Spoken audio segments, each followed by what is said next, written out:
White everyone, मेरा नाम है एके और आप देख रहे हैं एमएमए विद एके। तो भाई लोग, हम आ चुके हैं एक नए साल के अंदर। सो सबसे पहले नए साल की ढेर सारी मुबारकबाद आपको, एंड आई विश कि आपका ये नया साल काफ़ी ज़्यादा खूबसूरत हो। हर एक नया साल हमेशा अपने साथ एक नई चुनौती लेके आता है, एंड मैं चाहता हूँ कि आप उसका डट कर सामना करें। देखो भाई, ज़िंदगी का जो सफ़र होता है ना, वो किसी के लिए भी नहीं रुकता, तो आपको भी उसके साथ कदम से कदम मिलाकर ही चलना पड़ता है। But sometimes you get stuck, आपको लगता है कि ज़िंदगी का जो सफ़र है वो कहीं ना कहीं रुक सा गया है।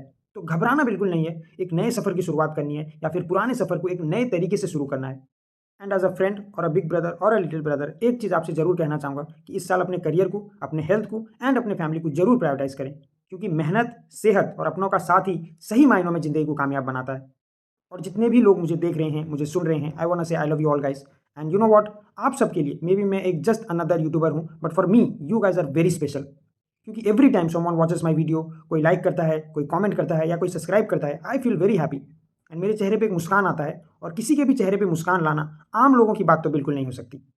सो yeah, from my side thank you so much, and you guys really mean a lot to me. और मैं चाहता हूँ कि इस साल मैं और आप सब ग्रो करें अपनी ज़िंदगी में, और हर वो जायज़ चीज़ अचीव करें जो हम चाहते हैं। So let's get to the topic, वरना आधे लोग तो वीडियो छोड़ के ही भाग गए। Ilia Topuria versus Islam Makhachev, one of the most anticipated fight, जो कि शायद कभी होगी ही नहीं।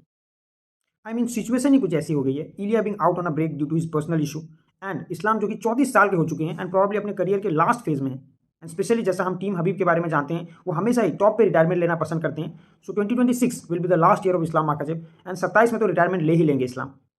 एक्चुअली ये फाइट एक ही सूरत में बन सकती थी, अगर इसी साल एक टाइटल डिफेंस कर लेते इलिया टोपुरिया लाइटवेट डिवीजन में, एंड फिर फर्स्ट हाफ ऑफ 2026 में एक और टाइटल डिफेंस कर लेते, तो यूएफसी डेफिनेटली उनको 2026 के एंड में इस्लाम माखाचेव के साथ फाइट करने अलाउ कर देती फॉर द वेल्टरवेट टाइटल।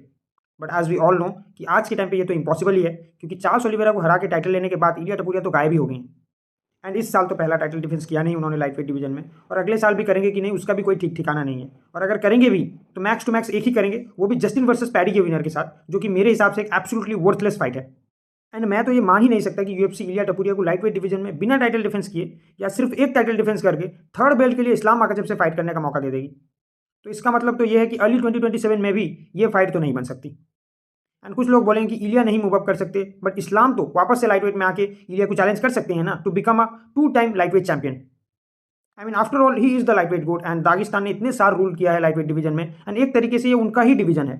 तो क्या पता इस्लाम वापस से लाइटवेट डिवीजन में आ जाए, एंड यहाँ इलिया टपुरिया को हरा के 2 time lightweight champion and simultaneous lightweight and welterweight champion बन के अपना रिटायरमेंट 2027 में ले लें। एंड अगर ये कर देते हैं इस्लाम माखाचेव, तो he will be the greatest of all time without a doubt, and John Jones के भी अचीवमेंट को कहीं ना कहीं पीछे छोड़ देंगे। But for me it is an absolute fantasy. जो लोग ऐसा कुछ सोच रहे हैं वो मेरे हिसाब से रियलिटी से काफ़ी ज़्यादा दूर हैं। ये चीज़ तो मैं लिख के दे सकता हूँ कि इस्लाम वापस से लाइटवेट डिवीजन में नहीं आ रहे, देयर इज़ नो वे। और अगर एक पल को इस्लाम माखाचेव आना भी चाहें तो हबीब तो उन्हें आने ही नहीं देंगे फॉर श्योर। बट अगर फिर भी इस्लाम लाइटवेट में आते हैं तो that will be a career suicide for Islam. I mean at this stage उन्होंने इतना मेहनत करके अपने आप को एक ट्रू वेल्टरवेट बनाया है, और इस तरीके से एनहांस किया है अपने आप को वेल्टरवेट के लिए, जो कि काबिल तारीफ है। एंड इतना सब कुछ करने के बाद लाइटवेट में अगर वापस से आ गई, तो फिर तो सारी मेहनत पानी में चली जाएगी। एंड अभी जस्ट चैंपियन बने हैं वेल्टरवेट डिवीजन के, एंड इतना कॉम्पिटिशन है इस टाइम वेल्टरवेट डिवीजन में, one of the most tag division है यूएफसी के अंदर। And Islam also has so much potential in welterweight division, and lightweight के कंपैरिजन में वेल्टरवेट में इस्लाम मच मोर कंप्लीट फाइटर नजर आते हैं। प्लस इस एज में आके वापस से इतना ब्रूटल वेट कट करना, लाइटवेट में जाना, उनके हेल्थ और उनकी चिन दोनों को रिस्क में डालेगा। सो मेरे हिसाब से तो कोई सेंस नहीं बनाता इस्लाम माखाचेव का वापस से लाइटवेट में जाना। और रही बात ग्रेटेस्ट ऑफ ऑल टाइम बनने की, तो he is already one of the greatest of all time.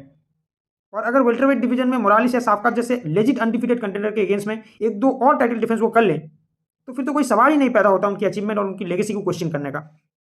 So moral of the story तो यही है कि ना इस्लाम माखाचेव लाइटवेट में जाके फाइट कर सकते हैं, और ना ही इलिया टपुरिया वेल्टरवेट में आके फाइट कर सकते हैं।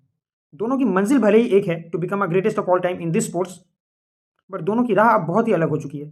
Both have their own division जिसको उनको संभालना है, and a lot of scary contenders उनका इंतजार कर रही हैं उनके डिवीजन के अंदर।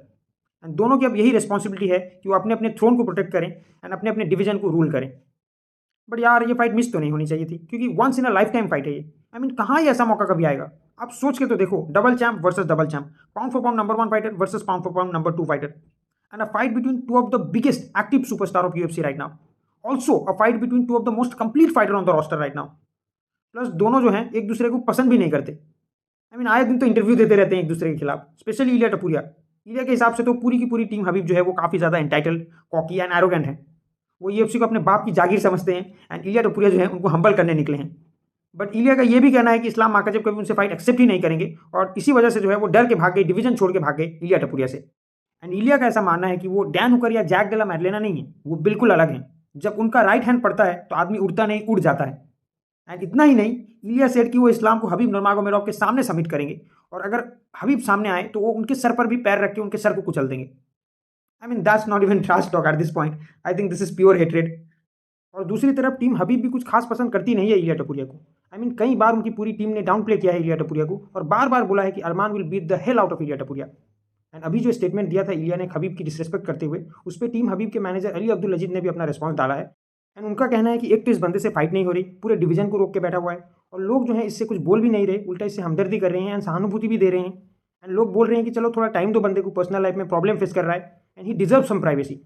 बट इसको खुद को प्राइवेसी नहीं चाहिए, ये तो एक नंबर का अटेंशन सीकिंग इंसान है। और अगर इसके पास इतना ही टाइम है आके आलतू फालतू इंटरव्यू देने का, तो जाके थोड़ा ट्रेन ही कर ले और आके एक आध फाइट कर ले पहले, फिर बड़ी बड़ी बातें करना। बट इस्लाम माखाचेव ने भी इस पर अपना रिस्पांस दिया है अपने लेटेस्ट इंटरव्यू में, एंड आई वुड से कि काफ़ी मेच्योर रिस्पांस था इस्लाम की तरफ से। एंड उन्होंने कहा है कि इलिया के मन के अंदर उनके लिए और उनकी टीम के लिए कुछ पर्सनल हेट्रेड है शायद, लेकिन उनको लगता है कि वो उस चीज़ को सॉर्ट आउट कर लेंगे, या तो फाइट से पहले किसी तरह या फ्यूचर में कभी भी। और इस्लाम ऐसा सोचते हैं कि इलिया जो है वो किसी बात से अपसेट हैं, एंड इस्लाम इस चीज़ को फिगर आउट करेंगे कि एग्जैक्टली क्या प्रॉब्लम है इलिया टपुरिया को। बट मैं तो चाहता हूँ कि कुछ शॉर्ट वॉट हो ही ना, हमेशा के लिए नहीं, बट एटलीस्ट जब तक इन दोनों की फाइट नहीं हो जाती तब तक तो कुछ शॉर्ट ना ही हो तो ही बेहतर है। मैं तो कहता हूँ कॉनर वर्सेस हबीब के टाइम पे जैसी मारपीट हुई थी ना, वैसी मारपीट शुरू करा दो इन दोनों के बीच, तभी जो है शायद यूएफसी पैसे के लालच में आके ये फाइट बुक कर दे, वरना तो फिर ये कर्ज फाइट ही बन के रह जाएगी जो कभी हमको देखने को नहीं मिलेगी। जैसे Tony Ferguson versus Khabib Nurmagomedov की फाइट, या फिर जैसे अभी recently Jon Jones versus Tom Aspinall की फाइट। तो बेसिकली दिल पे पत्थर रखने का टाइम आने वाला है, क्योंकि एक और फाइट अब शायद इस लिस्ट के अंदर ऐड हो जाएगा। So yeah that is it for today, and to be honest I just wanted to wish you guys a very happy new year. फिर बाद में मैंने ये टॉपिक ऐड किया, and shout out to Motiur Rahman भाई जिन्होंने पिछली वीडियो में काफ़ी ज़्यादा सपोर्ट किया था, एंड उन्होंने ही ये टॉपिक पे वीडियो बनाने की डिमांड की थी। सो आई होप कि आपका सारा डाउट इस वीडियो के अंदर क्लियर हो गया हो। बाकी नेक्स्ट वीडियो जो होगी वो UFC 324 पे होगी, क्योंकि अब हम 2026 में आ गए हैं, और इस महीने में ही 2026 का पहला मेजर UFC इवेंट है, तो डिटेल में सारी फाइट को डिस्कस करेंगे। एंड यहाँ तक वीडियो देखा है तो एक लाइक तो बनता है, एंड कमेंट में अपना ओपिनियन जरूर शेयर करके जाना, या फिर आप मुझे नए साल की मुबारकबाद भी दे सकते हैं। एंड चैनल को सब्सक्राइब करके जल्दी से जल्दी 50 सब्सक्राइबर तक पहुँचा दो यार, क्योंकि एक बार 50 सब्सक्राइबर हो गए तो फिर हम लाइव आके बातें कर सकते हैं और साथ में फाइट्स देख सकते हैं, उसको डिस्कस कर सकते हैं लाइव पे। तो वो मुझे लगता है मुझे ज़्यादा मज़ा आएगा वो करने में, और आप सबको भी उस चीज़ में बहुत ज़्यादा मज़ा आएगा। तो अगर आप सब्सक्राइब कर देंगे तो हम वो गोल जल्द से जल्द अचीव कर लेंगे। बाकी हम मिलते हैं अगली वीडियो में, तब तक के लिए बाय।